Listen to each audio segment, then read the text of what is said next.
It is a well-known fact, of course, that any movement needs something to dramatize it, to appeal to the public's sense of sensationalism, something to talk about and to wonder about. The fiery swastika, burned between the hours of 9 in the evening and 11 at night, will give our movement that which it must have: publicity. The press should be tipped off, if possible, in advance or immediately after the swastika is set afire. The idea is to have as many pictures of it as possible broadcast throughout the nation. Pro Patria, American Nationalist Confederation burning swastikas in America. Yes, it did happen here. Stormtroopers practiced their marksmanship under the welcoming umbrella of the National Guard. Nazi spies plied their trade in the shipyards of New York City. Hollywood yelled foul with anti-German movies, and J. Edgar Hoover turned a deaf ear to it all. If this sounds like an alternate interpretation of history, read on. The Great Depression was a tremendous breeding ground for dissension in the United States. Malcontents, homegrown bigots, and small-time racketeers jumped on the bandwagon to cash in their ideas for money, power, notoriety, or all three. During a period when many working men were unemployed and feeling dispossessed from the American dream, these dissenters found their target market willing to follow any variety of new leader who would promise to get them on their feet with any political philosophy faster than Franklin D. Roosevelt could. Unseen threats to American ideals?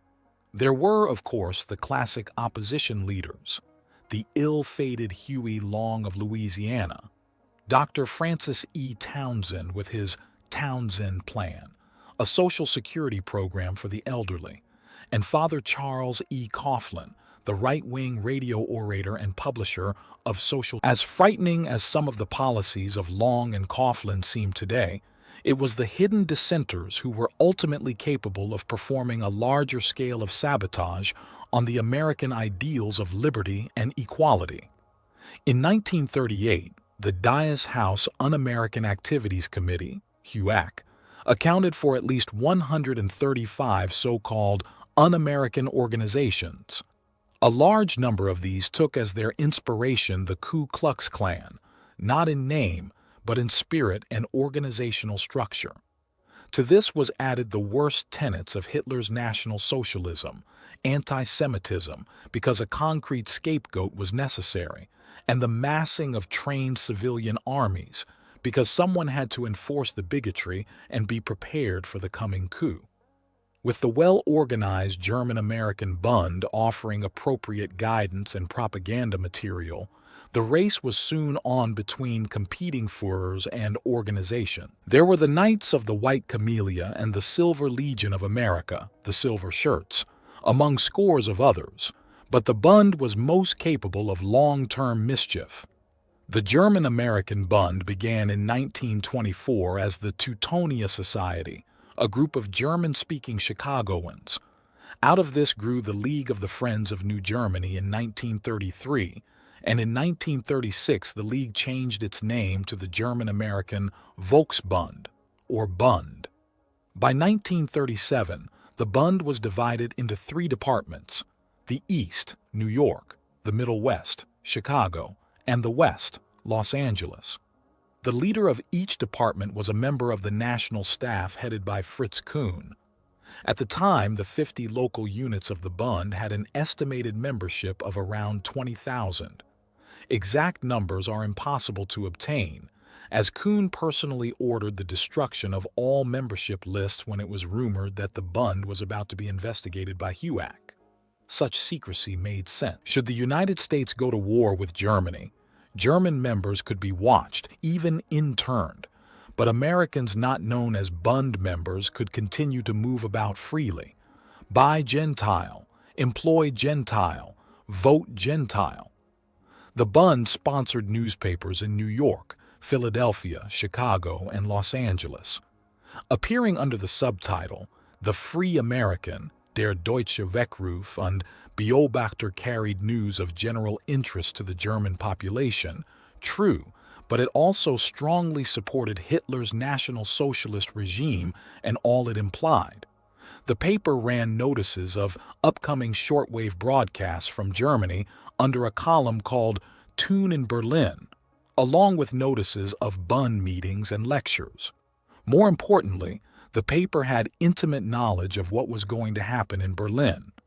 The Bund announced celebrations to commemorate the joining of Sudetenland to Germany days before the area was occupied. Offshoots of the Bund included the German-American Settlement League, which sponsored youth camps, and Deutscher Konsumverband Inc., better known as the DKV, or German-American Business League.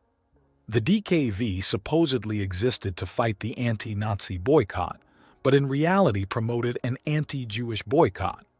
Through the distribution of propaganda leaflets, Buy Gentile, Employ Gentile, Vote Gentile, and a trading stamp program, the DKV tried to persuade Bund members and sympathizers to purchase only from stores owned by fellow members. Another offshoot of the Bund was the Ordnungsdienst, or OD, a uniformed group modeled after Hitler's stormtroopers. According to an FBI report, the purpose of the OD was to fight Bolshevist and Marxist movements, to take part in the parades, to make arrangements for the various meetings, prepare decorations, serve as ushers, carry flags, and protect meetings of the Bund from assaults of communists. The reality was different. Members wore uniforms almost identical to their German counterparts and met for German-style drills each week. The OD denied having any involvement with firearms, and the 1937 FBI report concurred. However, the need to become familiar with such equipment was easily satisfied through strategies such as setting up target ranges for weekend sporting purposes at Bund camps, hiding rifle ranges on outlying farms, and more significantly, having Bund members join their local National Guard. The latter system worked so well that at one point an entire company of the Illinois National Guard consisted of Bund members. OD members were also given the opportunity to visit Germany free of charge by being shipped on German liners as sailors. During these visits, it was recommended that they attend 6 to 8-week propaganda courses before returning to the United States. This was exhilarating stuff for the common working man, and by the fall of 1938, over 5,000 German Americans had succumbed to the lure of the Bund stormtroopers. The OD often used strong-arm tactics in subduing dissenting audience members at Bund meetings. They also taught lessons to Jewish Americans in off hours. But most sinister was the deliberate pitch made for the minds of the young through the O Deutsche Jungenschaft, or German-American Youth League. Established in 1934, this youth movement was divided into 3 sections: the Jungenschaft, boys, the Mädchenschaft, girls, and the Jungvolk, children from 5 years old. Theodor Dinkelacker, the national youth leader, had this to say about his charges during his HUAC testimony. Youth Bunds are proud of being the future of the only fighting organization in German America. All boys and girls have the obligation to keep themselves strong and healthy for their German race. Healthy in order to transmit as a link in an unending chain in the heritage of our ancestors to the coming generation. Strong in order to ward off every attack against the German race, politically and economically. You are not supposed to show any sympathy. The Bund addressed this obligation by developing summer camps across the country where young German Americans could be schooled and drilled in German language, history, and customs. Although camp life was strictly regimented, it appealed to the youngsters' natural taste for the dramatic. Camps with exotic names like Camp Siegfriedorville and Might made use of campfire song sessions, night marches, and the distribution of coveted German-issue hunting knives called honor daggers. Each honor dagger bore the inscription Blut und Ehre, blood and honor, on its blade and a swastika on its hilt. Saturday German schools and weeknight meetings also were held throughout the year to reinforce the ideals of the Bund. The most interesting first-hand account of life within these youth groups and camps was furnished to the Dies Committee by a disgruntled former member, 19-year-old Brooklynite Helen Vuros. Miss Vuros readily documented her experiences, from the first frustration of having to pay $11 for a regulation uniform to the realization of the seriousness of the youth leaders, and then to disgust at their immoral behavior. Political discussions were required, and homework and tests included the works of both Adolf Hitler and Julius Streicher, Hitler's fanatical anti-Semite propagandist. She complained of her embarrassment on being fined in pennies each time she lapsed into English, or worse still, being forbidden to wear the uniform. Most fascinating were Miss Vuros's insights into the stoical philosophy behind youth camp night marches. If we are on a march, the more scratches we have, the better it is. It is better to have them because we show that we can take it. You are supposed to be without feeling about it, pain. You are supposed to be without feeling of pity. You are not supposed to show any sympathy.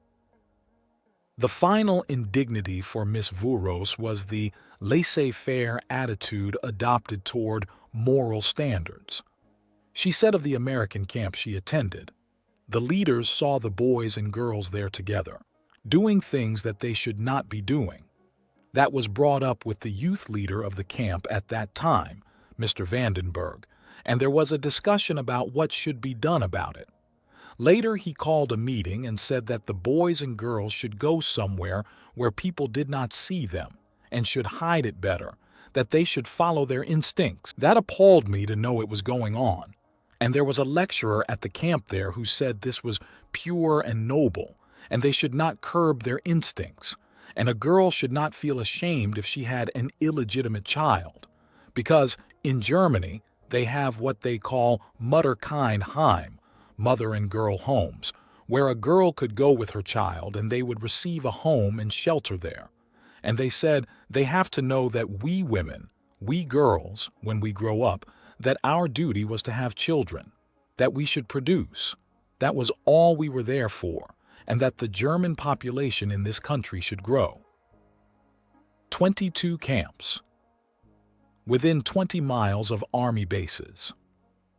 Miss Vuros detailed how the most promising teenagers were offered trips to Germany, from the voyage on German ships where they were taken under the wing of the boat's political officer, to the stay in Germany itself, which included several months at propaganda camps. The brightest teenagers were offered longer stays of up to 8 months. During this period, useful skills such as learning to transmit and receive shortwave radio signals were taught. Helen Vuros's testimony was ignored, and by the summer of 1939 there were 22 Bund camps functioning, each one located within a 20-mile radius of an important army base or munitions plant. The man responsible for the youth camps, the OD, and all these other activities was Fritz Kuhn, the Führer of the German-American Bund. Born in Munich in 1896, Kuhn served in World War I, joined the Nazi Party in 1921, and allegedly participated in Hitler's famous Munich Beer Hall Putsch in November 1923. After emigrating to Mexico with his wife in 1924, he entered the United States in 1928 with his family. 2 children were born in Mexico, and was granted U.S. citizenship in 1934. Kuhn lived in Detroit until 1936, employed as a chemist by the Ford Motor Company. During this period, he became the local leader, then the Midwest leader of the Friends of New Germany. When Kuhn moved to New York in 1936, he took on the full-time position as head of the newly named Bund, which was created at a convention that he had organized. Police struggled to keep 100,000 protesters at bay. A stocky man with a heavy German accent, Kuhn saw himself as an American Hitler and strongly modeled himself on that pattern, from his dictatorial approach to his underlings to his speech-making style. In fact, Kuhn had met Hitler on several occasions and even went so far as to duplicate some of the Teutonic excesses of Hitler's mass rallies at the George Washington's birthday rally held by the Bund at Madison Square Garden on February 20th, 1939.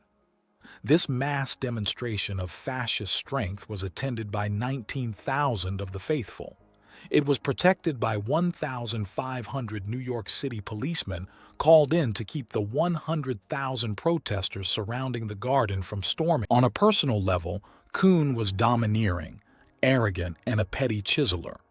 Generally disliked by all but his immediate subordinates, he had two serious weaknesses: women and high living. Kuhn was apparently fired from his position at the Henry Ford Hospital in Detroit for an affair with an employee. Undaunted by that incident or by the fact that his wife was considering divorce, Kuhn continued his flirtations in New York, secure under the umbrella of his new position. Walter Winchell, who carried on a long vendetta against Kuhn and the Bund from his on-Broadway syndicated column, listed sightings of Kuhn at the Stork Club and demanded that the authorities ascertain the source of Fritz Kuhn's funds. Winchell was not the only one interested in Kuhn's finances. According to his own testimony, Kuhn earned $300 a month from his various enterprises, but he was spending much more on nights on the town. Police surprised and arrested Kuhn Small wonder that Kuhn was finally investigated and brought to trial, not for his political convictions or because of his paramilitary organization, but on charges of stealing $14,548 of the Bund's funds. He was indicted by the New York County Grand Jury on May 25, 1939.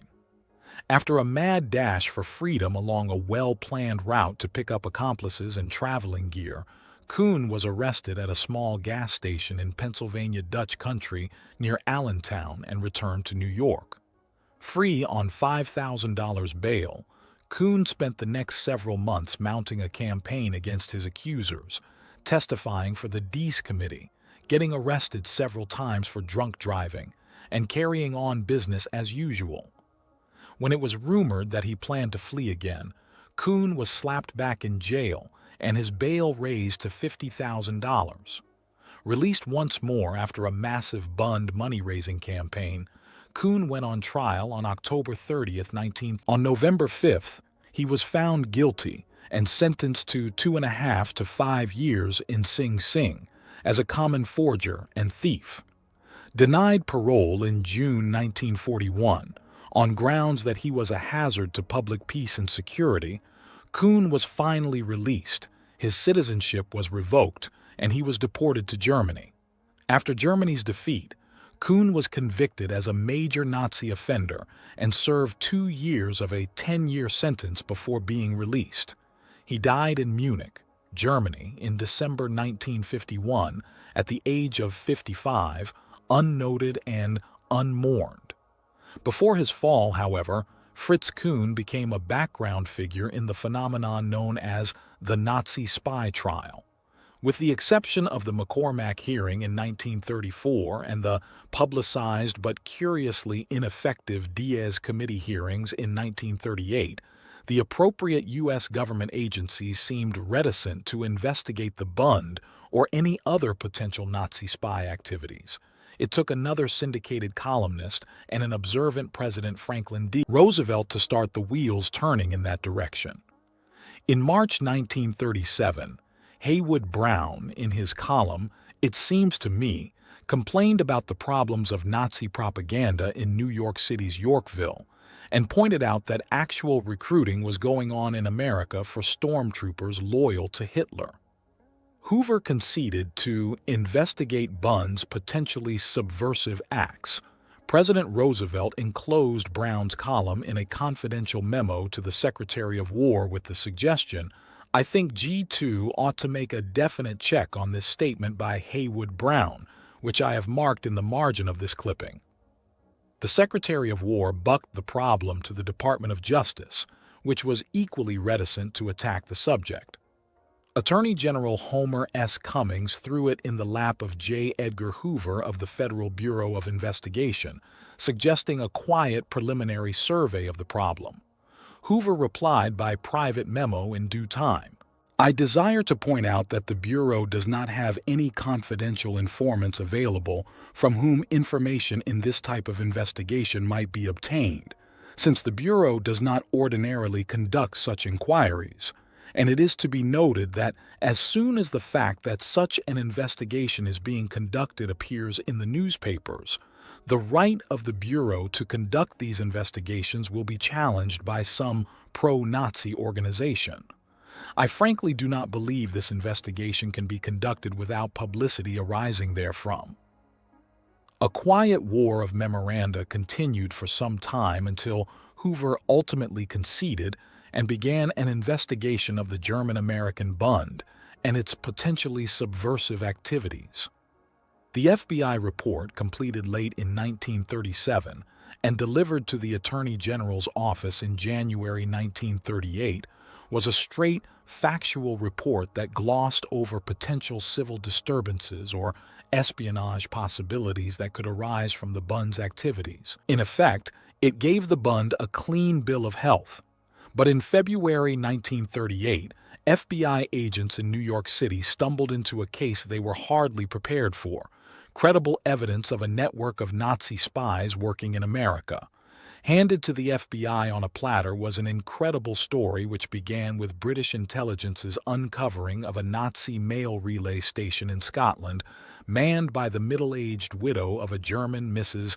Jessie Jordan. Among the letters confiscated were several dealing with U.S. espionage, signed Crown. They were sent to military intelligence in New York and subsequently turned over to the FBI. These letters revealed that the Nazi government, anxious to secure secret plans for the defense of the East Coast, intended to seize them by force. Also revealed was a plot to steal codes and maps of the U.S. Army Air Corps, as well as a convoluted scheme to forge President Roosevelt's signature on White House stationery to secure blueprints of America's newest aircraft carriers, the Enterprise and Yorktown. Spy wanted, $50 a month plus bonuses. Efforts to locate Crown were foiled until February 14, 1938, when a conspiracy to secure a large number of blank U.S. passports failed. Picked up for questioning by the alien squad and State Department agents before being turned over to the FBI was one Gunther Gustav Rumrich, alias Crown. Rumrich was a frustrated young egotist who had personally applied for a spy job in the United States. Born in 1911 in the United States of an Austrian diplomatic family, raised and educated in Austria-Hungary, he had re-entered the United States in 1929 on his status as an American citizen. After a series of menial jobs, he joined the Army, deserted, served time in a military prison, re-enlisted, and again deserted. When arrested in 1938, Rumrich had been reporting information of minor importance to Germany for about a year. For this, he was paid $50 a month with the promise of bonuses for exceptional information. Rumrich's confession to the FBI ultimately implicated a confederate of his, Erich Glaser, but more importantly, it produced enough facts to interest the FBI in the activities of Dr. Ignaz T. Griebel of the German-American Bund. It outlined Griebel's dealings with the Nazi espionage system as it was organized through the couriers and propaganda officers of German ocean liners making scheduled runs to the port of New York. Dr. Griebel, a New York surgeon and obstetrician prominent in Yorkville, the German section of New York City, was a strong supporter and occasional speaker for the German-American Bund. Griebel was also a close friend of Fritz Kuhn, and shared Kuhn's passions for women and anti-Semitism. Griebel, however, also occasionally housed and was the go-between for a series of Nazi spies specializing in the procurement of U.S. military information. As a friendly witness for the FBI during the spring of 1938, Griebel's testimony was responsible for the apprehension of Johanna Jenny Hoffman, an attractive hairdresser on the North German Lloyd liner S. Europa. Griebel's information was also responsible for the apprehension of two aircraft factory employees who had been supplying information to Germany, Werner George Gutenberg and Otto Hermann Voss.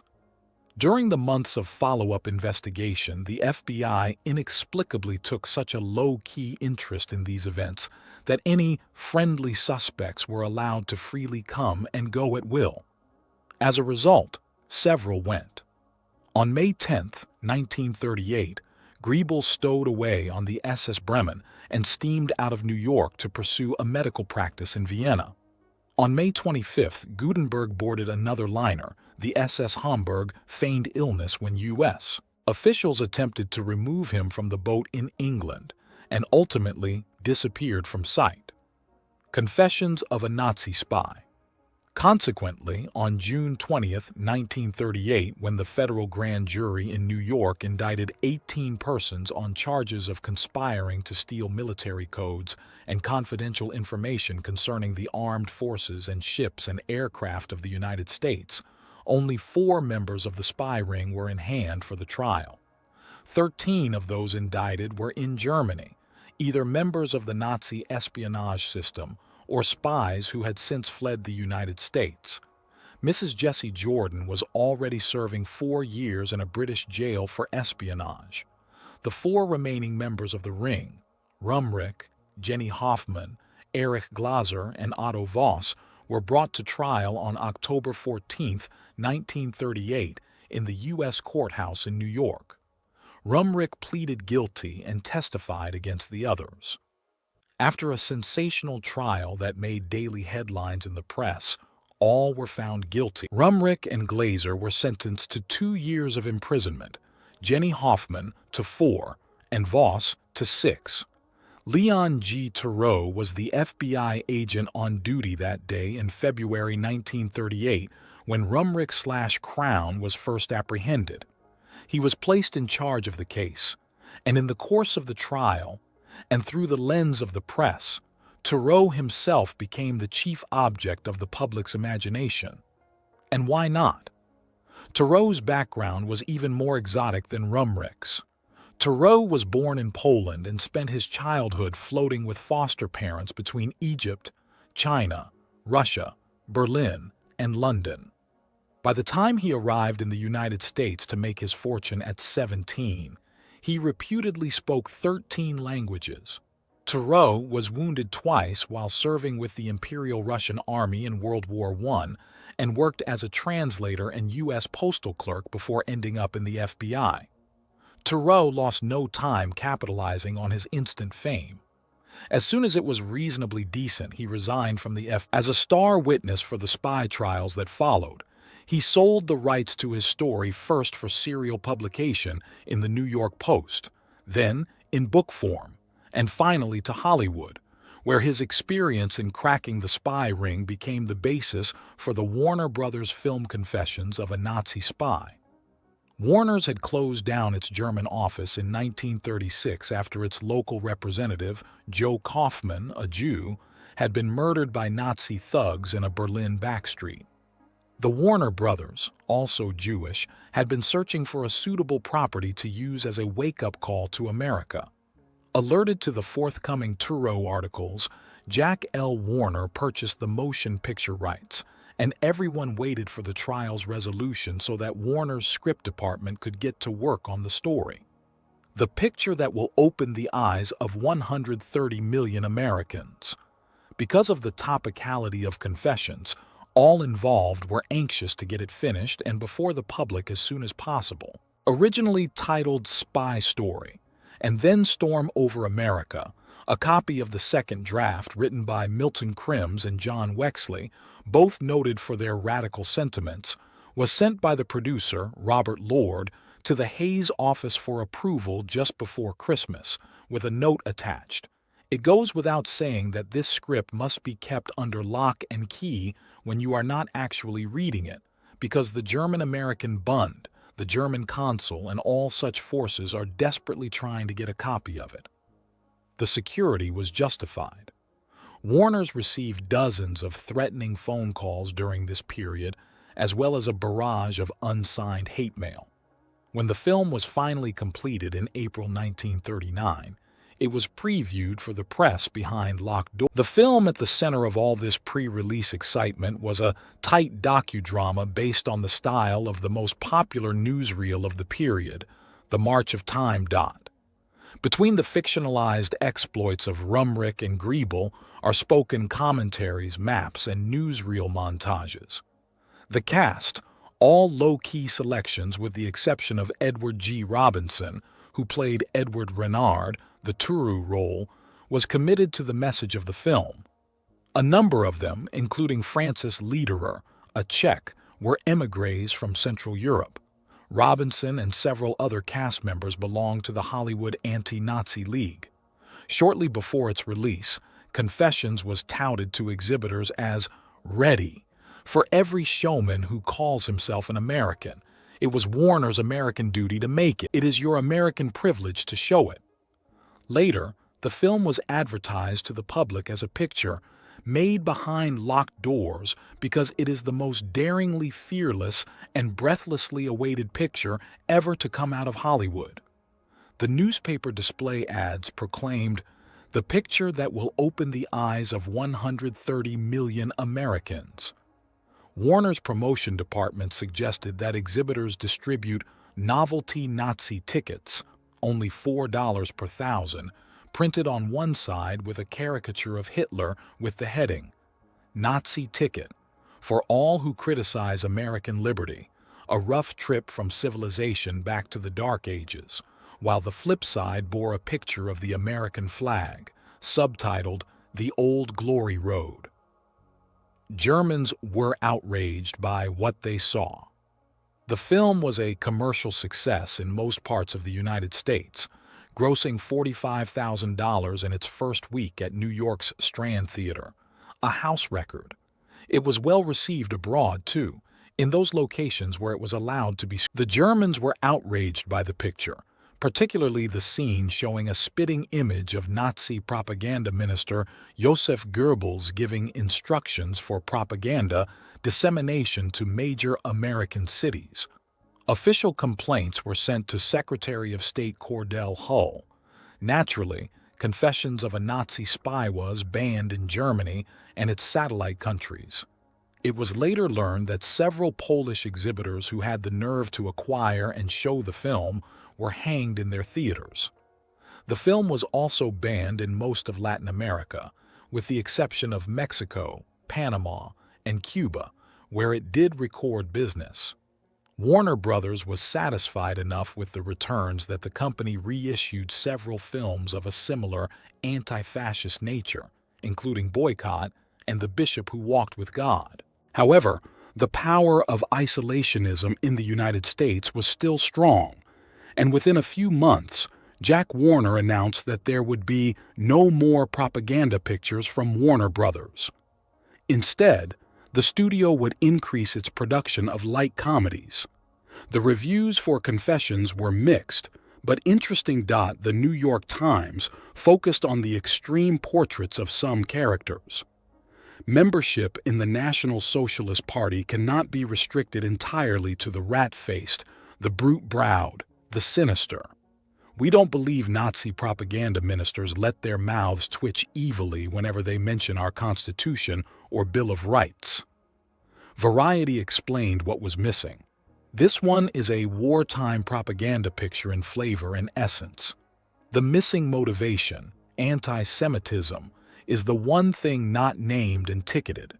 To that extent, its realism is sacrificed. Lacking authenticity or too real. Confessions was criticized, of course, by Nazi sympathizers.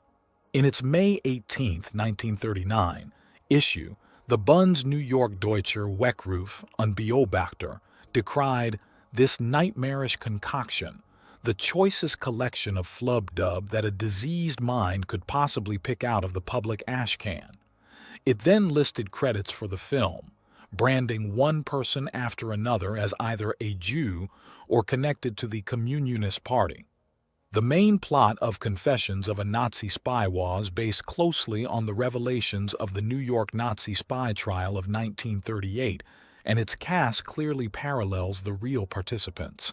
The principal character innovation was in combining the role of Castle Griebel with the figure of Fritz Kuhn, thereby involving the Bund itself more closely in the film than it had been in the spy trials. For information on the Bund, the writers relied strongly on the series of articles published in the Chicago Daily News by John C. Metcalf, reporter, Bund infiltrator, and special investigator of the Bund for the Dies Committee. This gives the scene involving a Bund meeting an authenticity that is almost frightening to watch, as the Castle/Griebel/Kuhn character assumes Kuhn's Hitlerian stance to rant against the American way. The parallel between this fictitious character and the real Kuhn prompted him to bring a $5 million libel suit against the picture's producers, Leon G. Theroux, and screenwriters Krims and Wexley. The suit was dropped on October 3, 1940, well after Kuhn had been sent to prison for theft of Bund funds. Confessions of a Nazi Spy was reissued in 1940 with a slightly new approach to its advertising. It was now promoted in a different fashion. Will America believe it? Now, the picture with the punch of a blitzkrieg. Fantastic, they called it a year ago. But today, Norway, Holland, Belgium are bloody proof of its truth. The reissue had the addition of a short sequence that related the progress of Hitler's blitzkrieg over the face of Europe. As in the 1939 version, the courtroom scene ends with the exact words of U.S. District Court Judge John C. Knox to the jury. In this country, we spread no sawdust upon the surface of our prison yards. This was an allusion to the executions of spies that were almost casually perpetrated in Hitler's Germany. Propaganda never ages well. Although it had the endorsement of many civic leaders, the reissue of Confessions was not a success. The American audience that had reacted to the immediacy of the headlines in 1939 was running scared in 1940. Likewise, Nazi progress across Europe in the spring and summer of 1940 had frightened the studios away from other anti-fascist projects. As Variety reported, belief is strong in some studio circles that Uncle Sam will crack down on American distribution of any films objectionable to Adolf Hitler should he happen to come out on top in the European conflict. Although the subject of the war in Europe would crop up in films for another year, it was not until Pearl Harbor and the subsequent silencing of U.S. isolationist voices that films with the punch and outrage of Confessions of a Nazi Spy could be produced again for a more willing public. Propaganda never ages well. Viewed today, Confessions of a Nazi Spy might appear to be merely an isolated curiosity from a more impassioned period in American history. Yet it is an intriguing time capsule. There is an odd parallel between getting the reviewers of the period to look seriously at what the film was saying and convincing the U.S. government and the general populace to acknowledge what the Nazi underground was doing. The Depression brought disorder and dislocation to American society. It turned isolationists in on themselves. Small wonder that even J. Edgar Hoover would choose to avoid investigating any group that promised